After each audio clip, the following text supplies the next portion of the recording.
Okay, hi. First pattern natin dito sa lesson 7. Gagamit tayo ng tools. So sa lesson 6, napag-aralan natin kung paano gumamit ng mga transitive verb. Paano sabihin, kakain ako ng spaghetti? Ay, spaghetti o tabimas. Paano sabihin, maghiwa ng gulay? Yasayo. Ay, yasayo. Kirimas. Paano mo sasabihin na magsusulat ng hiragana?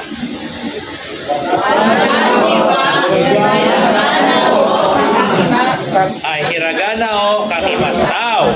Ito naman pong pattern natin dito. Kakain ka ng spaghetti, lalagyan mo ng gamit. Paano? In what way? Nakakutsara ka ba? Nakatinidor? Or kamay? Ayan. So, lalagyan natin ng gamit. Particle de. Particle de indicates a method. No? For or means used for an action. Tingnan niyo example dito. Kumain. Anong ginamit? Chopstick. So that's why si chopstick, magkaroon siya ng particle de. Bukod sa tools, pwede rin natin gamitin ito sa mga languages. So mamaya, pag-aaralan natin yan.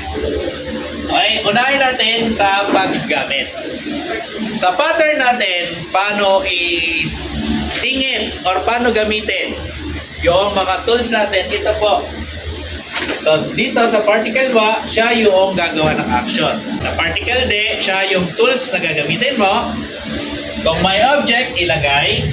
And of course, our verb, apektado pa rin yan sa oras. Ito po yung halimbawa. Sample, inupit ang papel gamit ang gunting. Unahin natin, sino yung gagawa? Ay. So, watashi. Pwede mo tanggalin yan because of obvious na. Kasunod, ano yung tools natin? Gunting. So, ano yung gunting dyan? Hasami. So, dahil siya yung gamit natin, hasami, gunting. Then, ano yung gugupitin? Papel. So, kami. Kami. So, kaya siya yung particle mo. Then, action natin, kirimas. Watashi wa hasabi de kami o kirimas. Ang tools natin ay yung hasami. Now, take a look sa hasami at kami. Pwede po yan magkapalit ng pwesto. Pwede yan magkapalit ng pwesto as long as yung kami, kasama mo yung particle mo, pati yung tools mo, kasama niya yung particle din. Kung ililipat mo yung iyong noun, dapat dala-dala niya ang kanyang particle.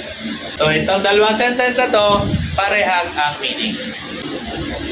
Ay, si Teacher Russell kumain or nagtanghalian gamit ang kamay.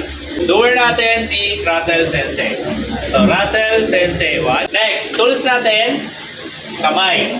Te. Kasunod, ano yung kinain? Ay, irugohan. Irugohan mo. Okay, ano yung verb natin? Kumain na. Sabi, mashta. No? So, pag binaliktad, pwede po yan. Irugohan mo, tede, tabemashita. May try ito, another example. Ay, doer natin, mga Hapon. Nihonjin wa, gamit. Hashide. Anong kinain? May kinain ba na banggit? Wala. Okay, diretso na tayo sa tabimas. Kung may nabanggit, gohan, okay, lagay natin. No? Nihonjin wa hashide tabimas. Watashi wa nairude nigiru o kirimasu. Ay, dito o kirimas. O, anong ginawa? Nagpadala. Anong pinadala?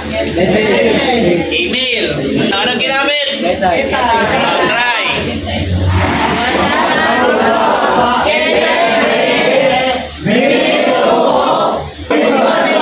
Kurimas. Ito, anong ginawa?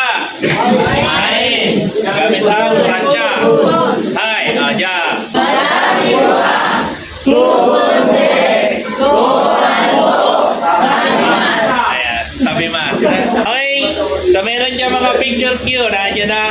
So, pag-practicean nyo yan para makuha nyo yung pattern na yan, no? Okay?